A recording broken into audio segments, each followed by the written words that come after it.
Hello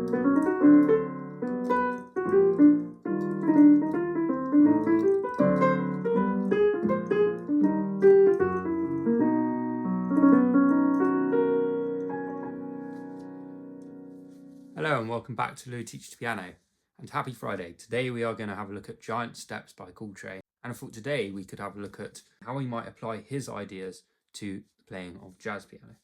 Make sure to check out the link in the description. I have linked a transcription of his solo from the original soundtrack, which is really a prerequisite for this lesson.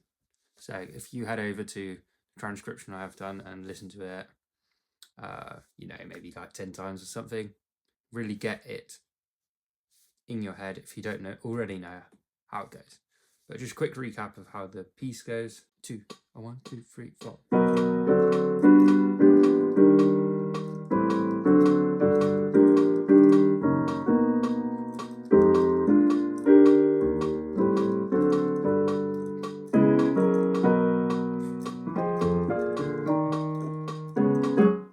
And then it repeats itself. So that's the head.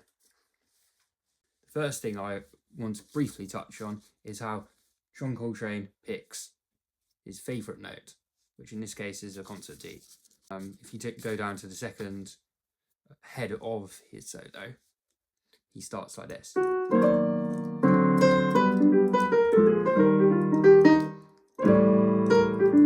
And there's quite a few other examples of this through the piece, but we'll just stick with this one. Now, the reason this is important is the chord B major 7 does not have a D natural in it. And if this was B dominant 7th, we would expect it a bit more because that's a sharp 9.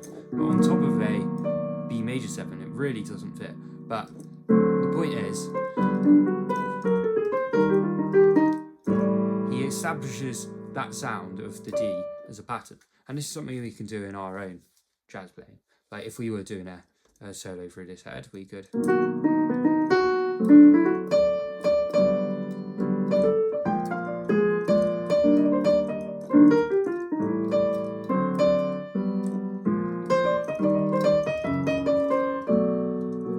So it can really work over anything, but we need to decide that note. It doesn't necessarily have to be a D, and this can apply to any piece we play.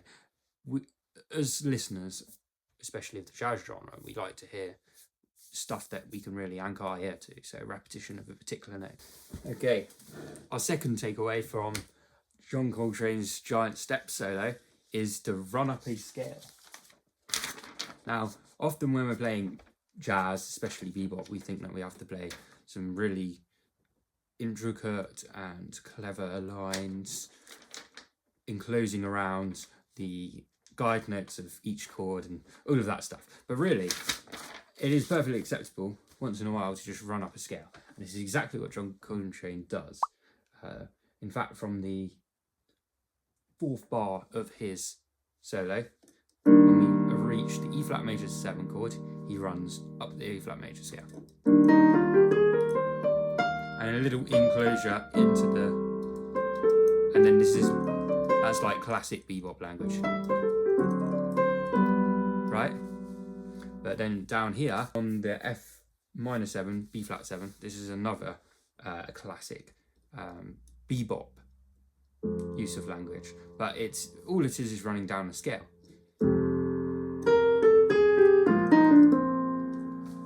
In this case though, it's the bebop scale. So if it was a regular scale, you would expect B flat, A flat. So that's what we would call B flat mixolydian scale. So B flat major with an A flat. But a bebop scale has 8 notes in it to fit within 1 bar of 4/4 time. And that's a really effective use of just running down a scale. And notice John Coltrane often counterweights it by, you get one bar of running up a scale, running down a scale, then 1 bar of wild. Like you can get any more enclosure, any more bebop than that. yeah, look, we can run up scales, we can run down scales, we can also do both in the space of a bar. And that's exactly what it does over here on G major 7.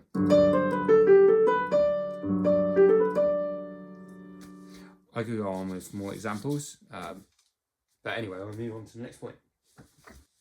Our third point is actually a particular scale that he uses and really pioneered within jazz improvisation, which is pentatonic scale. Now, going from the very start of his improv,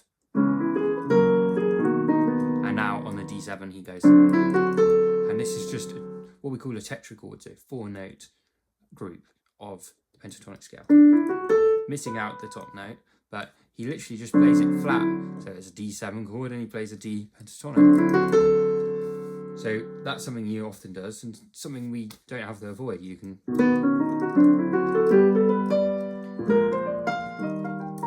that already sounds like John Coltrane, right? But something else he uses quite a lot is using a different pentatonic scale for the chord you've actually got. For example, let's go down to this C sharp minor 7 chord. Now it's actually a descending, but it goes. So those 4 notes are actually part of F sharp major pentatonic, or B flat, A sharp minor pentatonic. So in this case, he's taking an F sharp major pentatonic and playing it over a C sharp minor 7 chord. So we're going a fifth away essentially, or a fourth downward. And that's an interesting sound. The other thing he does a lot is play the pentatonic scale a fifth away on a 7th or a major 7 chord. For example, on the 3rd page, at the very top, we're on an E flat major 7 chord, and the notes are, now that is the tetrachord of a B flat major pentatonic scale, which is take an E flat major, and we go 1, 2, 3, 4, 5, and then that's the one you're going to be working with. This works really well. Often, 5 notes above the chord you're on, and you use the pentatonic scale. That's a rule of thumb that can work well. So let's say we're on B major 7, you go up to F sharp major. And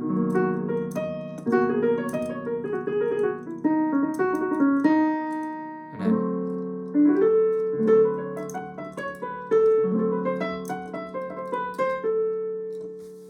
the fourth thing we can take away as jazz pianists from Coltrane's improvisation is to not be afraid to circle back round to the same ideas again and again, especially when we're playing multiple heads. So the way we can really do this is by pre-learning licks. For instance, learning some of the lines John Coltrane uses here. A line John Coltrane particularly likes to use is this one found here over the E flat major 7, where you go. And what's happening is we're in E flat major 7, so he's imagining we're on the 5, which would be flat 7, and he's playing the outsides of that, dropping down, and then it's called an enclosure of the E flat twice. But then once we get to the E, A minor 7 becomes an E natural. So, and then all of this is also something he comes back and back to. So that's something we could familiarise ourselves with. That sort of thing. He does it similarly, almost the same over here.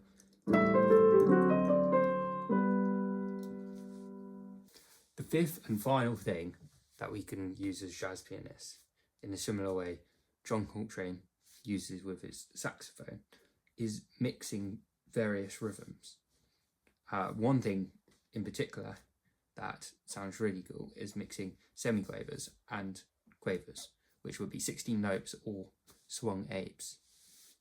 Down here, for instance, it gives us this sound. So quaver, 2 semiquavers. Dun, dun, dun, dun. And for instance, also over here. So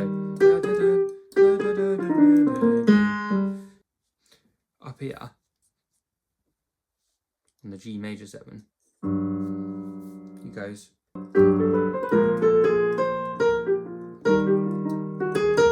And then this is an interesting use of.